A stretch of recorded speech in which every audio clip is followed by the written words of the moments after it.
Road test, Citroën XM 2.0 vs Ford Granada 2.0, UK, 1991. One's a safe suit, the other's a flying saucer. But which gets the corner office? Setting the scene. The year is 1991. Britain is between recessions, Simply Red are still on the radio, and if you're a middle-ranking company executive, you've made it.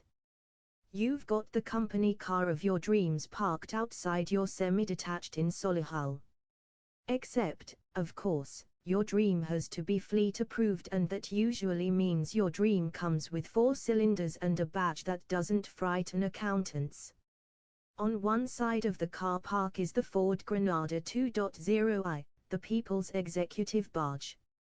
It's as British as weak tea, even though it was actually built in Cologne. It's the car of police chiefs, traveling salesmen, and any boss who wanted to say I'm important without saying I'm also bankrupt. On the other side is the Citroën XM 2.0i, a car that looks like it was designed by Salvador Dali on his day off. It's sharp, futuristic, a wedge-shaped wonder with suspension designed by sorcery. It says Continental Sophistication Architectural magazines left casually on the coffee table, and I will bore you about the virtues of Roquefort cheese. Both cars could be had with humble 2.0-liter engines. Both were aimed at the same buyer. But which one really nailed the brief in 1991? Let's take them for a spin. Styling, the suit versus the spaceship. If the car park is a fashion show, the Granada has turned up in a Marks & Spencer suit. Sensible, charcoal grey, reassuringly boring. It's not unattractive, in fact, the facelift 91 model is quite smooth, with rounded corners and a big grille that gives it authority. Parked outside a Travelodge, it blends in perfectly. The XM, though, looks like it came from the set of Blade Runner. Designed by Bertone, it's all sharp creases, long overhangs, and that concave rear window, which is either genius or idiocy depending on how you feel about rear wipers. Even standing still, it looks like it's doing 100 miles per hour past a vineyard. At the Little Chef on the A34, the Granada will pass unnoticed. The XM will have children pointing, pensioners frowning, and at least one person muttering, "What the hell is that?" Verdict: the Ford's styling whispers I'm sensible. The Citroën's styling screams I'm from the future. Engines, horses for courses. Neither of these cars is about speed, but let's look at the numbers. Ford Granada 2.0i doc, 1991 UK spec. 115 bhp, 2.0-litre twin cam. 0-60 miles per hour, about 11.5 seconds. Top speed, 115 miles per hour. Feels like someone politely pushing you down a hill. Citroën XM 2.0i, 1991 UK spec. 115-130 bhp, depending on 8V or 16V. 0-60 miles per hour, 10.5 seconds, 16V quicker. Top speed, about 120 miles per hour. Feels more willing, but occasionally distracted by its own warning lights. The Granada's engine is fine. Adequate. Acceptable. Like a cup of instant coffee. The XM 16-valve version feels friskier, though not enough to actually frighten anyone. On the motorway, both will cruise at 70 all day, though the Ford will make you work the gearbox if you want to overtake, while the Citroën seems keener to stretch its legs.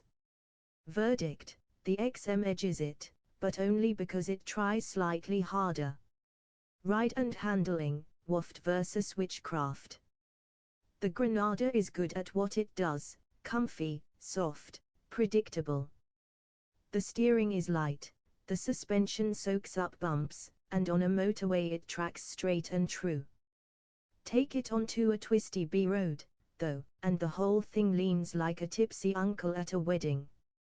Body roll is enthusiastic, and the steering tells you about as much as a closed-mouthed teenager. The XM, however, is an entirely different beast. High-drop pneumatic suspension. A system so complex it could only have been invented by French engineers after a particularly long lunch. On the motorway, it's magnificent. Potholes vanish, speed bumps become rumors, and the whole car glides like a magic carpet. But when you throw it into a corner, it stiffens up, hunkers down, and grips far better than something this big has any right to. One car makes you feel like a police inspector on his way to a briefing. The other makes you feel like Jean-Paul Belmondo, late for a film set. Verdict: the XM, by a French mile. Interiors: grey logic versus Gallic madness. Inside the Granada, everything is where you'd expect it. Grey plastics, solid switchgear, decent driving position. It's like sitting in a provincial hotel lounge, comfortable, familiar, nothing to frighten the horses. The stereo is easy, the heater works, and you can adjust the seat without consulting a map. Step into the XM and you may as well be in the cockpit of Concorde. The dashboard is asymmetrical, the switches scattered like confetti, and the warning lights could illuminate a small village. The driving position is slightly off-kilter, the column stalks seem borrowed from a Peugeot, and yet, it has an atmosphere. The seats are like armchairs, the visibility superb, and there's a whiff of French charm about the whole affair. The Granada is a place to get things done. The XM is a place to drink espresso and wonder aloud about modernist architecture. Verdict: the Ford for ergonomics, the Citroën for theatre. Reliability: which one leaves you stranded? This is where the Granada comes into its own. Reliable, simple, easy to fix.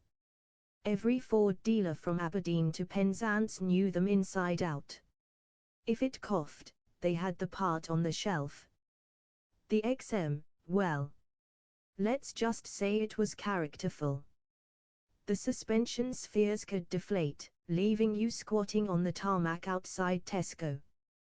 The electrics were known to throw tantrums. Random warning lights appeared, windows stopped halfway, and the self-leveling suspension sometimes forgot the self bit. Ask an AA patrolman in 1991 which he'd rather see on the hard shoulder, and he'd laugh before pointing at the Citroën. Verdict: Granada, by an entire service fleet. Running costs: neither is thrifty, but the Ford is easier on the wallet.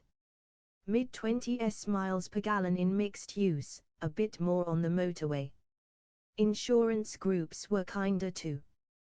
The XM's thirst is similar, but parts and labor were pricier, and depreciation was savage. A new XM could lose half its value before you'd even found Radio 4 on the stereo. Verdict: Granada. Your accountant will thank you. Image and status: the Granada was the car of choice for senior policemen, local councillors, and managers who'd finally clawed their way out of a Sierra. It said, "I'm respectable. I'm important. I have a color printer in the office." The XM was the car of architects, lecturers, and people who owned more books than friends. It said, "I am sophisticated. I might own a beret. My children are called Guillaume and Sabine. Which is better? That depends whether you'd rather be promoted or admired." The anecdotal bit: motorways and B roads. On the M1 northbound, the Granada sits at 70 miles per hour in the middle lane, a Ford Mondeo salesman nodding approvingly as he passes. The cabin is calm, the engine hums gently, and you can knock out 200 miles with only minor bar make. pull into the services, and nobody notices you. You could abandon it at Warwick and someone would assume it was a staff car. The XM at 70 miles per hour feels like you're skimming over the surface of the road. It floats, it glides, and you arrive fresher than you left. But every so often, the suspension hisses, a light flickers, or the dashboard beeps for no reason, and you wonder whether the car knows something you don't. It's brilliant, unnerving, and slightly theatrical. On a B-road outside Banbury, the Granada rolls into corners like a ferry in a crosswind. It doesn't fall over, but you feel every kilogram lurch. The XM, though, tightens up and grips.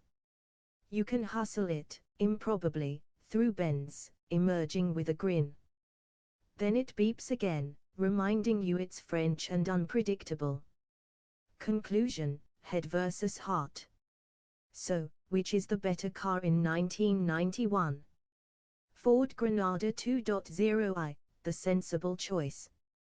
Reliable, practical, comfortable, and utterly unremarkable. It was the company car of the nation, the backbone of middle management, the police barge of choice. Citroën XM 2.0i, the romantic choice. Stylish, eccentric, futuristic, and astonishingly comfortable. But also temperamental, quirky, and liable to leave you explaining yourself on the hard shoulder. The Granada is the car you bought because you had to. The XM is the car you bought because you wanted to. Verdict: head says Granada. Heart says XM. Wallet says stick with the Ford. Road test: Citroën XM 2.0 vs Ford Granada 2.0, UK, 1991.